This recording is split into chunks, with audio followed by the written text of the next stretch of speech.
Monica Hayes walked slowly down the quiet streets of her neighborhood. The night was calm, with only the faint hum of distant traffic and the soft rustling of leaves in the wind.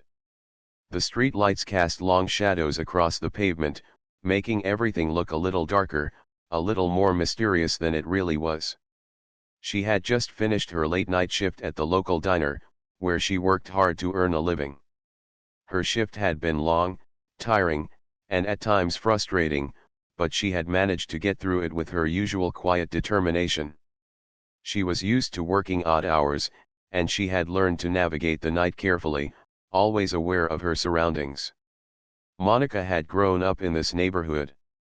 She knew most of the people who lived on her street, and she felt a strong connection to her community.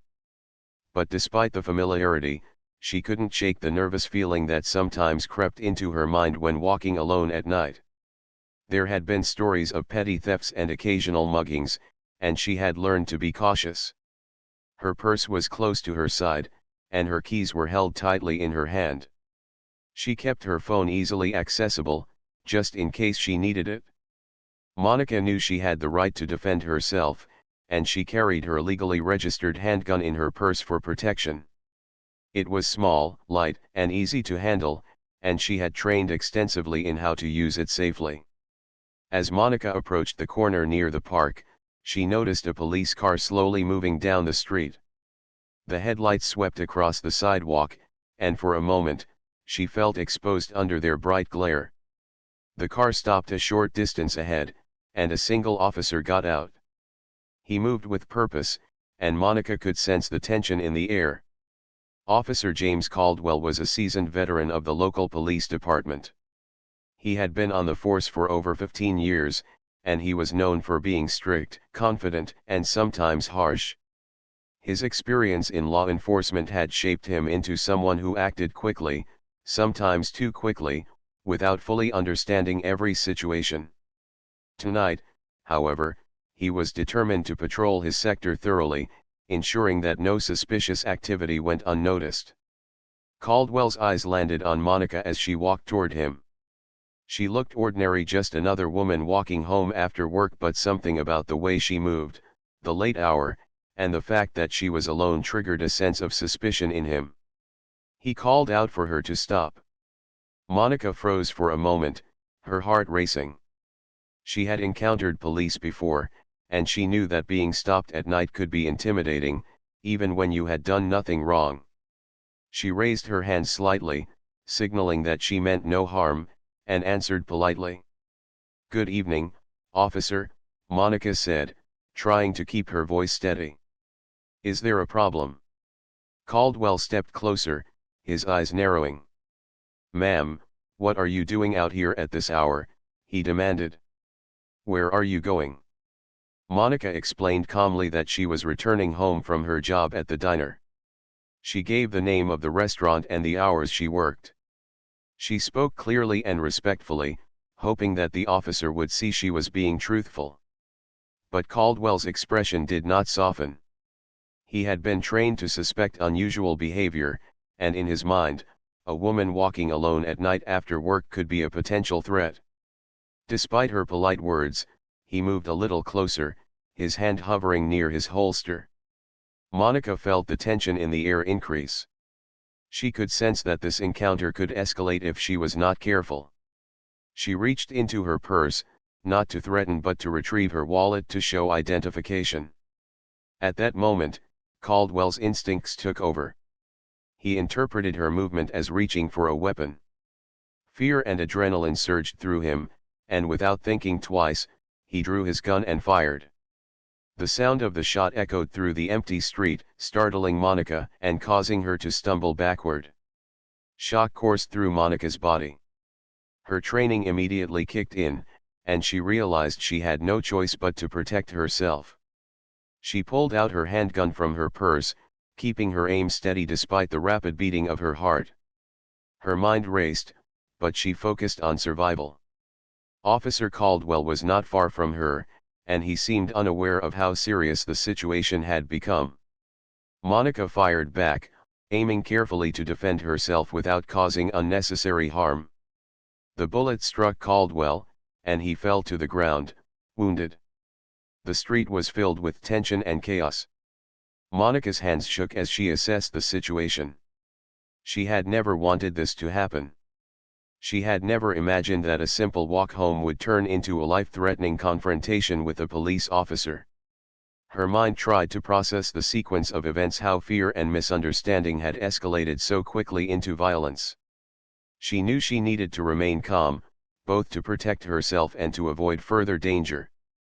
Neighbors began to emerge from their homes, drawn by the sound of gunfire. Their faces reflected shock, confusion, and fear. Some people called 911 immediately, reporting the shooting and asking for help. Monica raised her hands slightly to show she meant no further harm. She wanted to ensure that anyone watching understood that she was defending herself, not attacking anyone. The police dispatcher instructed nearby units to respond to the scene quickly.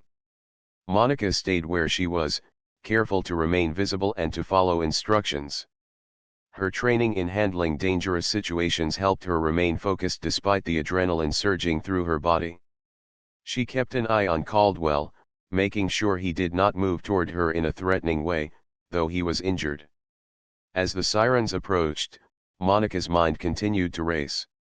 She knew this encounter would have serious consequences.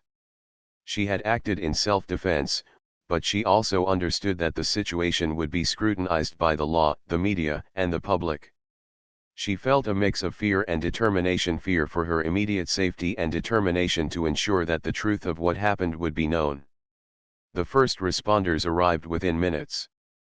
Paramedics rushed to Caldwell, who was bleeding and in pain, while other officers moved carefully, weapons drawn, toward Monica. She immediately identified herself and explained that she had acted to defend herself when she was shot at. The officers listened, though their expressions were tense, reflecting the high stakes of the situation. Monica was taken into custody, not because she had done anything wrong, but because the authorities needed to secure the scene and investigate the shooting. She cooperated fully, explaining her actions and demonstrating that she had a legal right to carry her weapon. Witnesses began to provide their accounts, describing how the confrontation had started and how quickly it escalated. Even in the confusion, Monica remained composed. She reflected on how fear, misunderstanding, and prejudice could create dangerous situations. She realized that her training, her calm thinking, and her courage had allowed her to survive an encounter that could have ended much worse. At the same time, she knew that she would need to navigate the legal system carefully, ensuring that her side of the story was heard and understood. As she sat in the police car, waiting to be transported to the station, Monica thought about her life and the choices that had brought her to this point. She thought about the diner, her long hours, her dreams, and her responsibilities. She thought about her family, friends, and the community she loved. Above all, she thought about how quickly life could change and how important it was to be prepared, both mentally and physically, for the unexpected challenges that life could present. The night continued, filled with sirens, flashing lights, and the sounds of investigation. Monica knew that this was only the beginning of a long and difficult journey, but she felt a quiet strength within her. She had faced fear, danger, and injustice head-on. She had survived, and she was determined to see that justice was done not only for herself but for others who might face similar situations in the future. And so, the quiet streets that had once seemed so familiar now felt charged with tension and possibility. Monica Hayes, a woman who had simply been walking home from work, had become part of a story larger than herself, a story about courage, self-defense, and the urgent need to confront prejudice and misunderstanding in every part of society. The events of this night would not be forgotten, and Monica knew that she would carry the lessons she had learned with her for the rest of her life. The aftermath of the shooting left the neighborhood in shock. Monica Hayes sat quietly in the back of the police car, her hands still trembling slightly from the adrenaline of the encounter. She could see the flashing red and blue lights reflecting off the walls of nearby buildings, painting the streets in chaotic colors. Every sound felt louder, more intense: the distant wail of sirens, the hurried footsteps of officers on patrol, and the occasional shout of concerned neighbors. Monica knew that her life had changed in a matter of seconds, and she struggled to process the events that had just occurred. Paramedics rushed Officer Caldwell into the ambulance. Monica watched him being carried away on a stretcher, noticing the blood stains on his uniform. Part of her felt fear, wondering if he might die from his injuries. Another part of her felt frustration and anger at the situation. She had done nothing wrong, and yet she was being treated as if she were the threat. She tried to remain calm and collected, repeating to herself that she had acted in self-defense, that her actions were justified. She had trained for situations like this, but nothing could fully prepare a person for the reality of facing a trained officer with a gun. By the time Monica arrived at the police station, a crowd had begun to gather outside. News of the shooting had spread quickly, and neighbors, passers-by, and journalists were eager for answers. Some people held their phones, recording, while others whispered to each other in shock and disbelief. The air was heavy with tension. Monica could hear the murmurs, the questions, the speculation. Was she really in danger? One person asked. Why would a cop shoot at her? Another whispered. Monica felt her chest tighten. She wanted to explain, to make people understand that she had been forced to defend herself, but she knew that first, she had to face the formalities of being detained. Inside the station, Monica was led into an interrogation room. The room was small and stark, with a single table and 2 chairs. A bright overhead light illuminated the space, making it impossible to hide. Monica sat down and placed her hands on the table, keeping her movements calm and deliberate. Officers entered the room, their expressions serious but not hostile. They began asking her questions about the incident, where she had been, what she had been doing, and what had happened in the moments leading up to the shooting. Monica answered each question carefully. She explained that she had been walking home from work, that she carried her firearm legally, and that she had acted only to protect herself when she was threatened. She described how Officer Caldwell had approached her aggressively, how she had reached for her purse to retrieve her wallet, and how the first shot had come from him. Her voice was steady, though her hands still shook slightly. She knew that the officers were trying to gather facts, but she also sensed the underlying tension and unspoken question of whether she had overstepped or whether the situation had been inevitable. Meanwhile, the investigation into the shooting had begun in earnest. The police department called in internal affairs to examine the body cam footage from Officer Caldwell, hoping to determine the sequence of events objectively.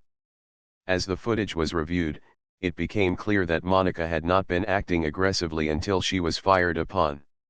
Her movements had been careful and non-threatening.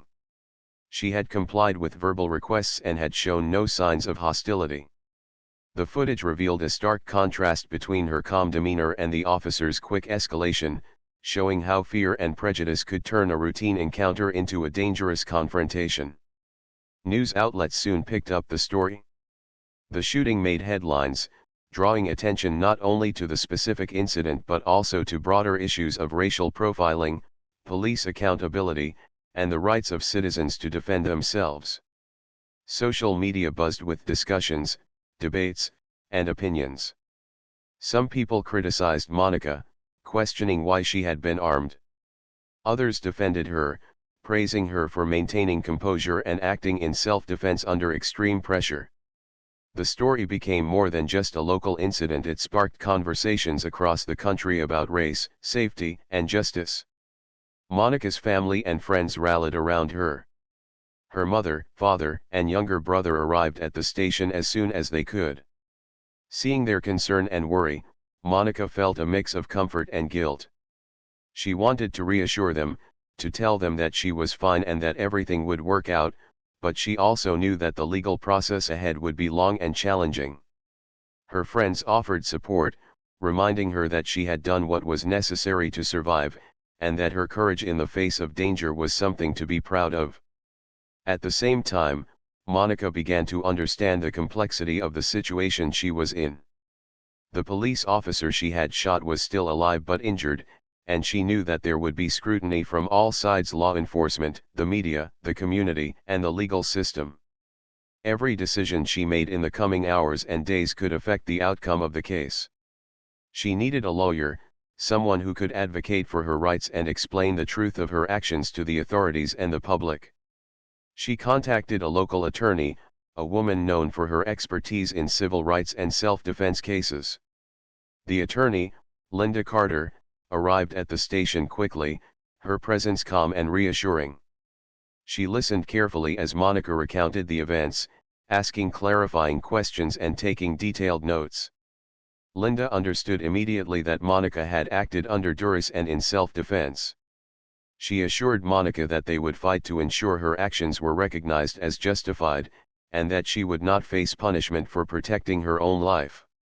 While Monica waited for further processing, she reflected on the experience. She thought about the fear that had surged through her, the sudden adrenaline, and the split-second decisions that had kept her alive. She thought about the training she had undergone, the hours she had spent learning how to handle dangerous situations, and the importance of remaining calm under pressure. Most of all, she thought about how quickly ordinary moments could turn into life-or-death encounters. Walking home from work had been something she did every day, something she thought was safe and familiar, but now it had changed forever. Outside the station, the community continued to react. Neighbors spoke in hushed tones about what they had witnessed. Some were angry at the officer, criticizing his quick trigger and failure to assess the situation. Others worried about Monica's safety, fearing that legal or social consequences might fall upon her despite her innocence. Activists and local organizations began planning meetings and rallies, aiming to address the broader issues raised by the incident. The story was becoming a symbol, not just of one night's danger, but of larger systemic problems that affected countless individuals. By the time Monica was released from the immediate processing, the first steps of the legal journey had begun. She was given instructions on reporting her version of events, documenting her injuries, and maintaining communication with her attorney. Monica knew that every detail mattered: the angle of her movements, the timing of the shots, the expressions and actions of the officer. She carefully followed the guidance provided by her lawyer, understanding that preparation and clarity would be essential in ensuring justice. Through it all, Monica remained composed, even as the weight of the situation pressed heavily upon her. She had faced fear, danger, and uncertainty, yet she had survived with her resolve intact.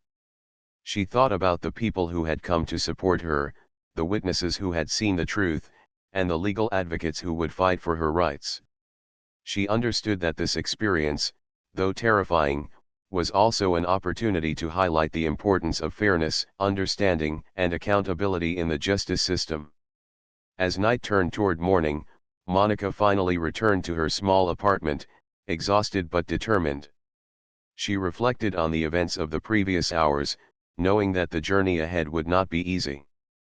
There would be questions, investigations, and intense scrutiny.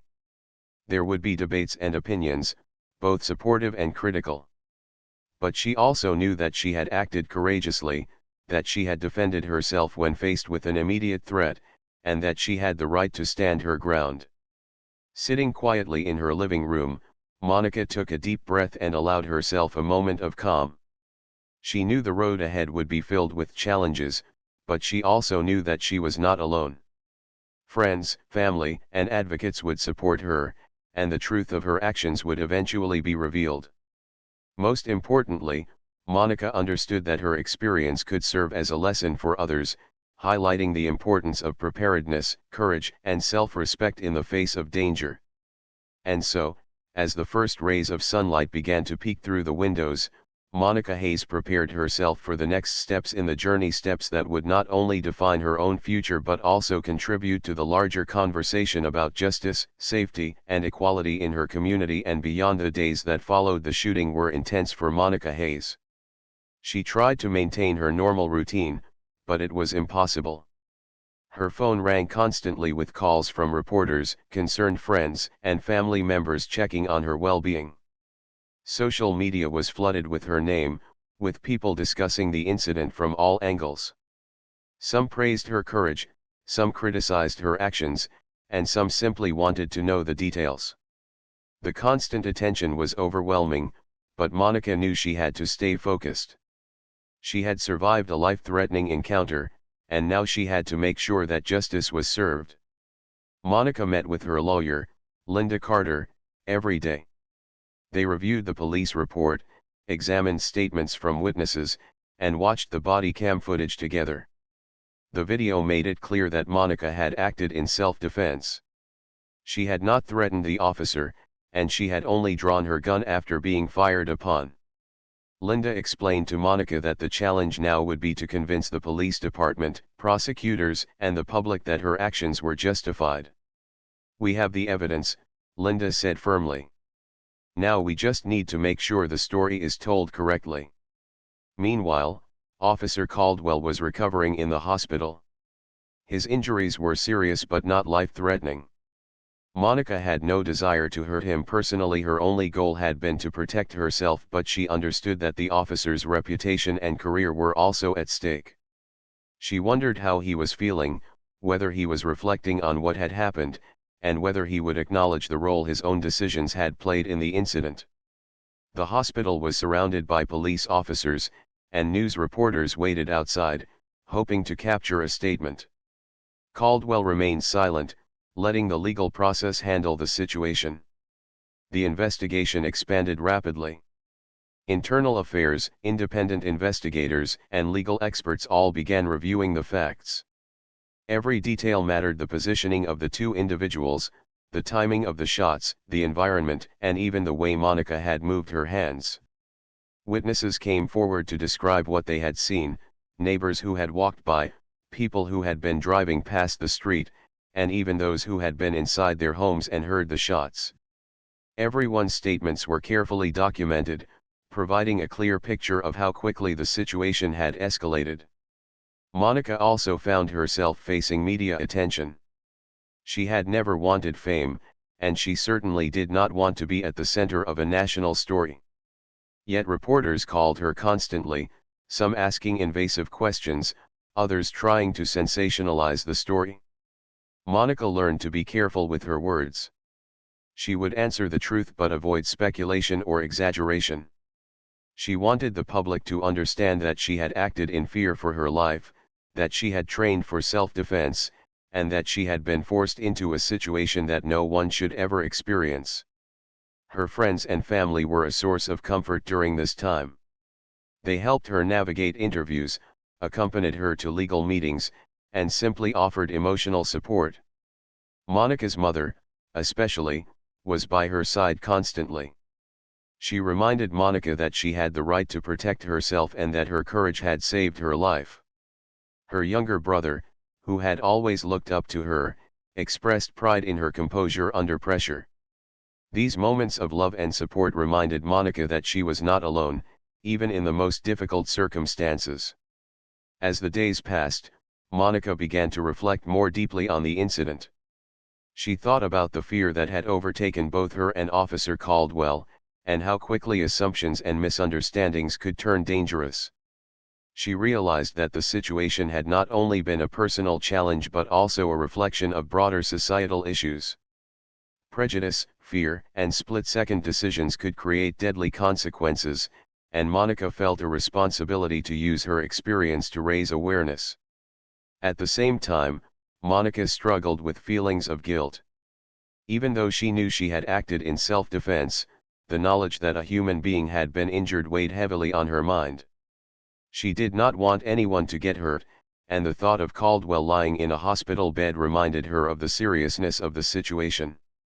Monica's lawyer reassured her that self-defense is a right, and that the responsibility for the incident rested on both parties' actions in the moment, not on her decision to protect herself. Still, Monica could not fully shake the emotional weight of what had happened. The community's response continued to grow. Local organizations began holding meetings and discussions about racial profiling, police behavior, and citizens' rights to self-defense.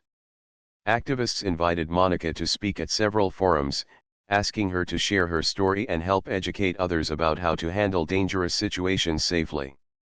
At first, Monica was hesitant. She did not want to be a public figure or a symbol of conflict.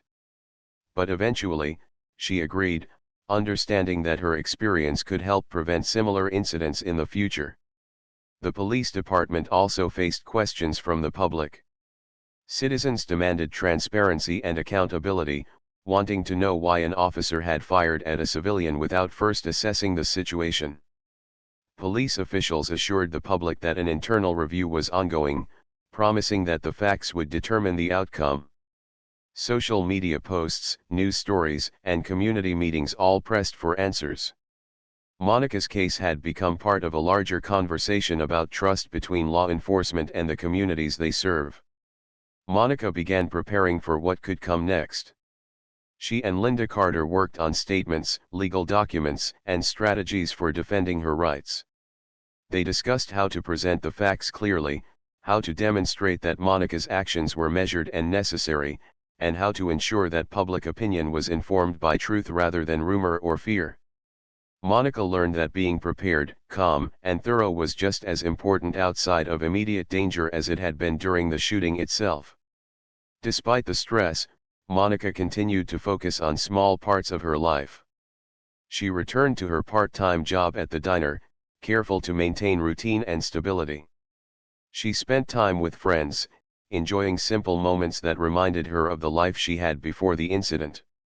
She also practiced mindfulness and self-care, understanding that her mental health was as important as her physical safety. Each day, she reminded herself that she had survived, that she had acted courageously, and that the truth was on her side. The case slowly began attracting national attention. Journalists from major news outlets interviewed legal experts, community leaders, and police officials.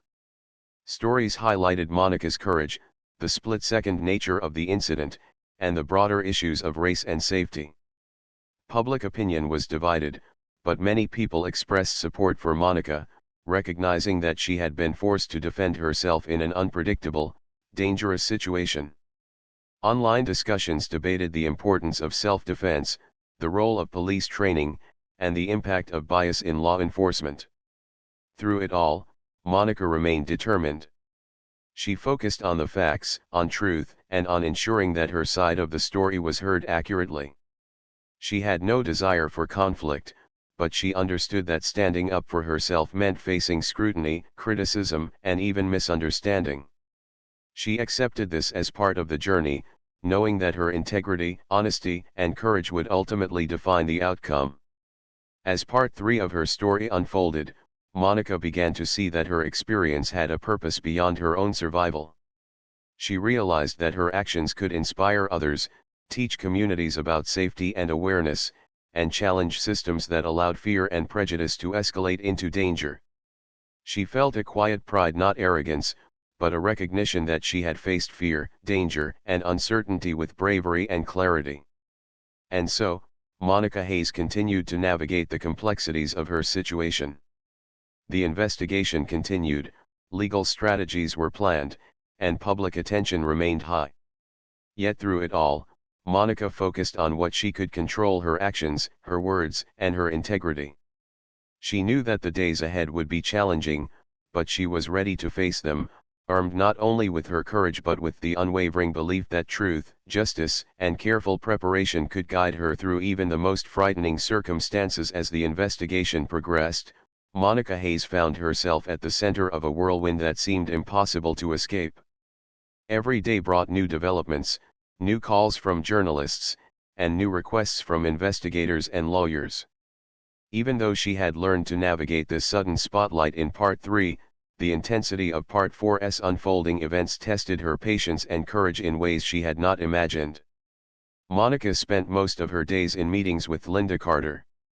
They reviewed legal documents, witness statements, and police reports in painstaking detail. Each page of information added another layer of complexity to the case. Some parts were straightforward, like the body cam footage showing Monica's calm demeanor and defensive actions. Other parts were more complicated, involving interpretations of the officer's statements, the timing of shots fired, and inconsistencies in witness recollections.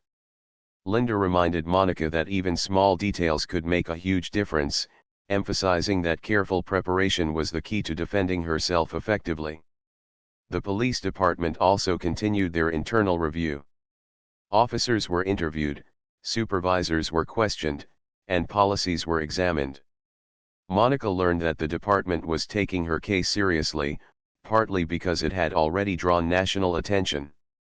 Internal affairs officers worked long hours analyzing the sequence of events, trying to determine whether Officer Caldwell had acted appropriately. Monica's actions were repeatedly noted as being measured, clear-headed, and within her rights, which gave her hope. Yet she knew that the scrutiny would not stop, and she had to remain vigilant. At the same time, Monica faced an emotional toll she had not anticipated. Friends and family did their best to support her, but even their presence could not erase the lingering fear she felt whenever she left her apartment. Every noise outside, whether a car door slamming or footsteps on the sidewalk, made her heart race. She often imagined the worst-case scenario, even though rationally she knew she had done nothing wrong. Sleep was difficult, and when she did manage to rest, her dreams were filled with flashes of the shooting, replaying in slow motion as she questioned every decision she had made. Monica knew she needed to regain a sense of normalcy, so she began walking short distances during the day and focusing on small routines. She prepared her meals, went grocery shopping, and occasionally visited her favorite cafe. Each simple act became a small victory, a reminder that life could continue even after terrifying events. Yet no matter how ordinary these activities felt, Monica remained aware that the world had changed for her. She could never look at a routine walk or a casual interaction the same way again. Every moment carried the potential for danger, and she had to stay alert. Meanwhile, media coverage continued to grow. News outlets highlighted Monica's story alongside national discussions about race, self-defense, and police accountability. Social media users debated the incident, often passionately, and hashtags related to Monica and Officer Caldwell trend. Some coverage was sympathetic, describing her courage and composure. Other coverage questioned her decision to carry a firearm, misinterpreting her actions as aggressive. Monica learned quickly that the public's understanding of her situation was influenced by incomplete information, and that carefully controlled communication was essential. Monica also began receiving letters and messages from people she had never met. Some were supportive, sharing stories of their own experiences with fear, prejudice, or self-defense. Others offered advice, expressing concern for her safety and well-being. There were even a few messages from people who had faced similar encounters with law enforcement, encouraging her to stay strong and reminding her that she had the right to protect herself.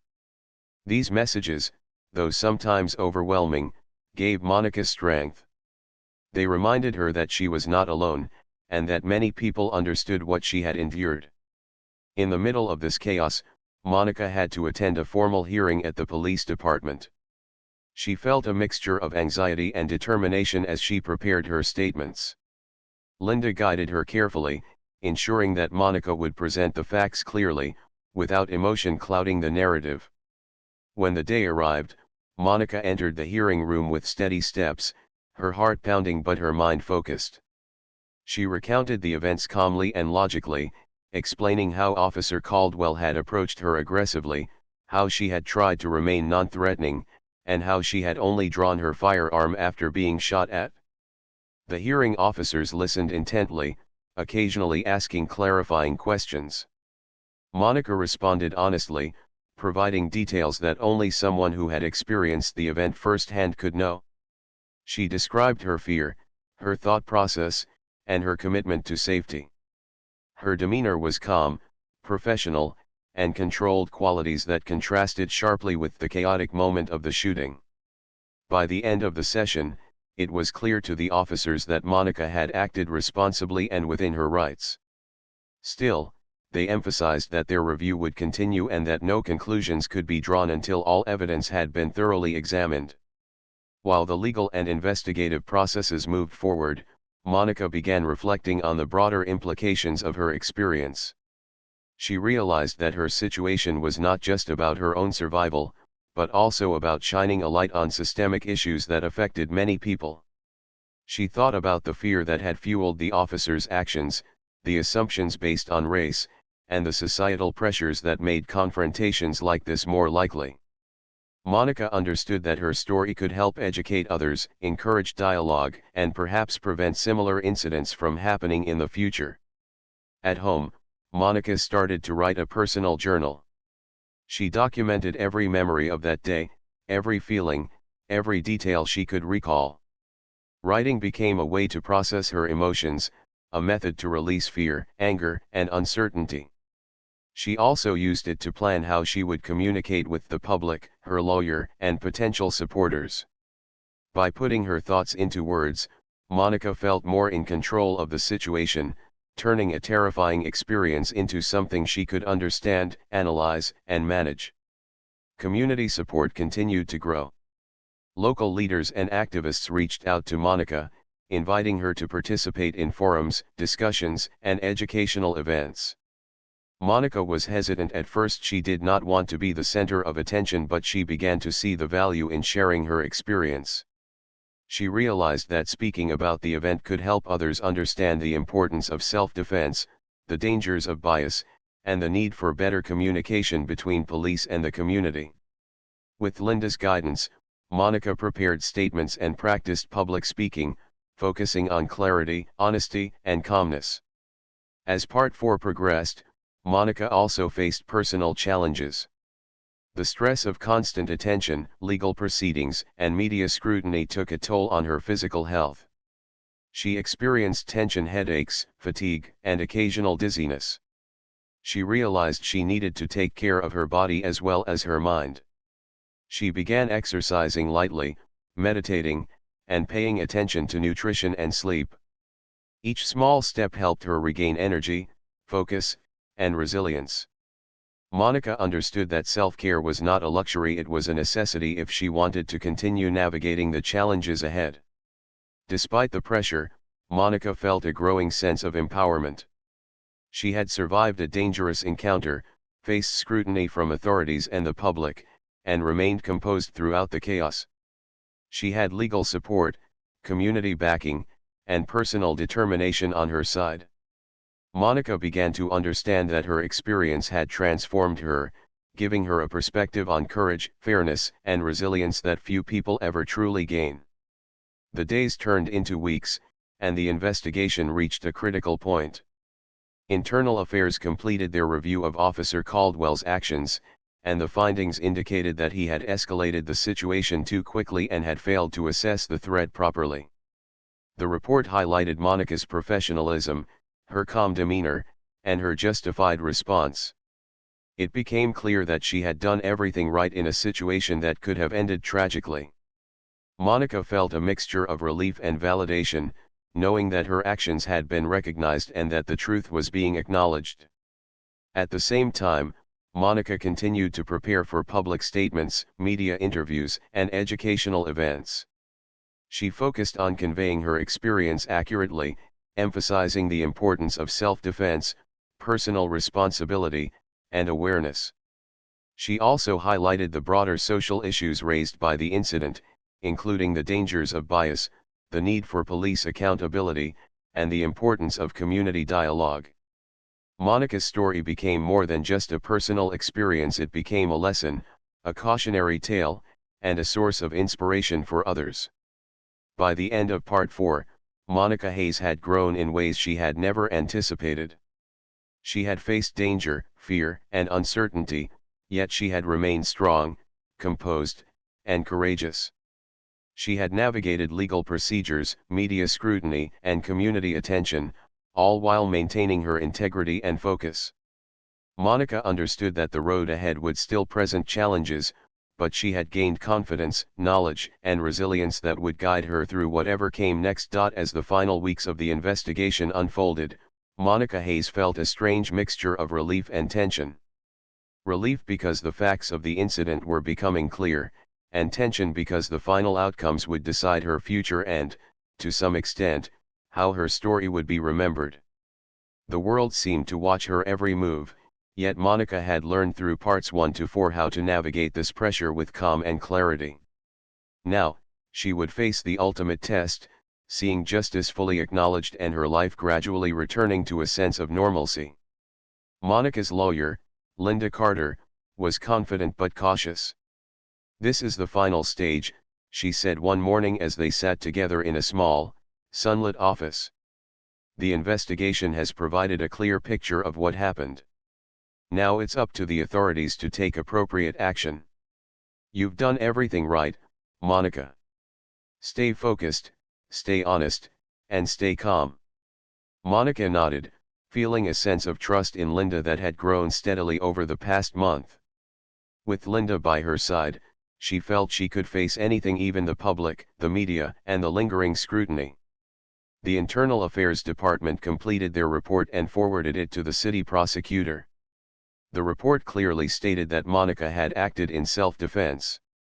It noted that Officer Caldwell had fired first without properly assessing the situation, that he had escalated the encounter, and that Monica's response had been measured, precise, and justified.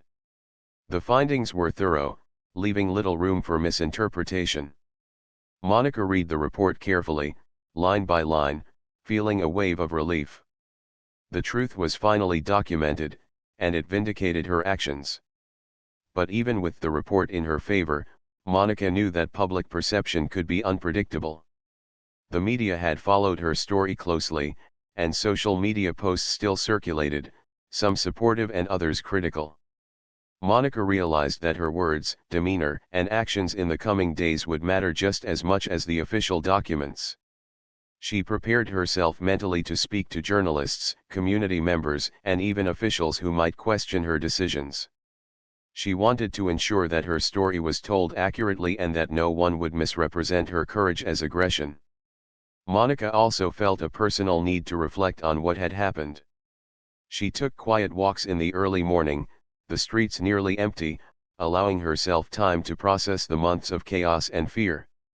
She thought about the day of the shooting, the sudden threat, the adrenaline, the split-second decisions.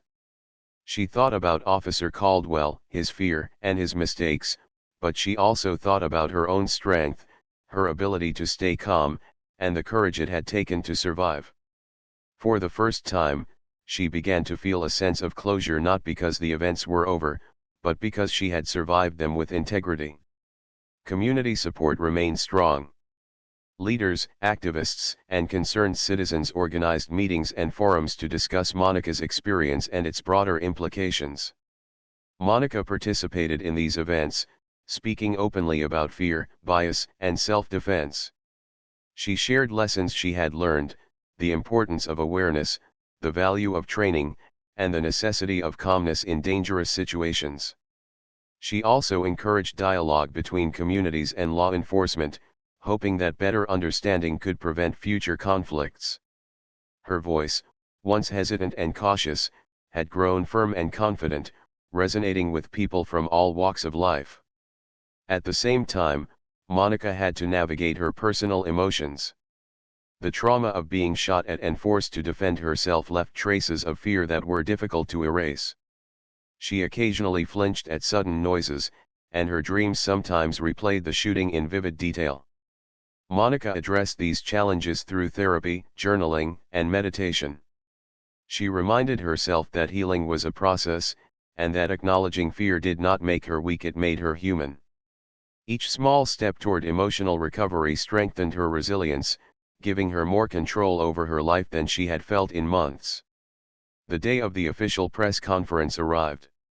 Monica sat beside Linda, flanked by city officials and legal representatives. Cameras flashed, microphones hovered, and reporters scribbled notes eagerly. Monica took a deep breath, her hands steady and her mind focused. She spoke clearly, recounting the events in a factual manner. She emphasized that she had acted in self-defense, explained the sequence of the encounter, and highlighted the importance of awareness and training. She also addressed the broader issues raised by the incident, including bias, fear, and the need for accountability in law enforcement. The public response to Monica's statements was overwhelmingly positive. Many people praised her courage, composure, and willingness to share her experience for the benefit of others. Community leaders highlighted her bravery, noting that her story could inspire safer practices and stronger dialogue between citizens and police. Monica received letters, emails, and social media messages from people who had been touched by her words. Some thanked her for showing that it was possible to remain calm under pressure, others shared personal stories of survival and fear. Monica realized that her experience had become more than a personal ordeal, it had become a source of guidance and hope for others. Meanwhile, Officer Caldwell faced disciplinary action. The internal report and public scrutiny had left little doubt about his misconduct. He was temporarily suspended and required to undergo additional training, including lessons on bias, threat assessment, and de-escalation. Monica did not take pleasure in his punishment. Her goal had never been revenge. Instead, she recognized that accountability was necessary to prevent future incidents. Knowing that the system had acknowledged her perspective and enforced consequences fairly brought Monica a sense of justice and closure. As the weeks passed, Monica gradually returned to her everyday life. She resumed her work at the diner, spending time with friends and family, and enjoying simple routines that had once seemed ordinary but now felt precious. She cooked meals, took evening walks, and laughed at small jokes with friends, finding joy in the small pleasures of life. She understood that while the shooting would always be part of her story, it did not have to define her entire life. She was more than the incident, she was a survivor, a learner, and a guide for others navigating fear and uncertainty. Monica also focused on long-term goals. She began volunteering with organizations that promoted community safety, self-defense, and awareness about bias in law enforcement. She shared her story in educational settings, helping people understand how to respond in dangerous situations while emphasizing respect, caution, and responsibility. Monica realized that her experience could empower others to protect themselves and advocate for fairness and justice in their communities. Her journey had transformed fear into purpose, trauma into strength, and danger into opportunity for growth. Emotionally, Monica felt a profound sense of gratitude. She was grateful for her family, who had stood by her side, for Linda Carter, whose guidance had been invaluable, for community leaders, friends, and strangers who offered support, and for her own strength, which had carried her through terrifying circumstances. She reflected on how quickly life could change, and how vital courage, preparation, and composure were in moments of crisis. Gratitude became a central part of her recovery, reminding her that even in darkness, there could be light. As Part 5 concluded, Monica understood that her life had been forever altered by the events she had endured. She had faced fear, danger, and uncertainty with bravery and clarity. She had navigated legal scrutiny, media attention, and community engagement with integrity and composure. Most importantly, she had survived, grown, and transformed her experience into a source of guidance and inspiration for others. Monica Hayes had emerged not only as a survivor but as a symbol of courage, resilience, and the power of truth. Finally, Monica allowed herself to dream again. She thought about future plans, personal ambitions, and ways she could contribute to her community. The shooting, the investigation, and the public scrutiny had been harrowing, but they had also revealed her strength, determination, and ability to navigate life's most challenging moments. Monica knew that the road ahead would not always be easy, but she now had the confidence, experience, and wisdom to face it with courage and grace. In the end, Monica Hayes' story became one of triumph over fear, clarity over chaos, and justice over misunderstanding. Her journey reminded everyone that courage is not the absence of fear but the ability to act despite it. It showed that integrity, preparation, and calmness could guide someone through life-threatening situations. And it proved that even in moments of danger, a person could survive, grow, and transform their experience into something meaningful, something that could inspire and educate others for years to come.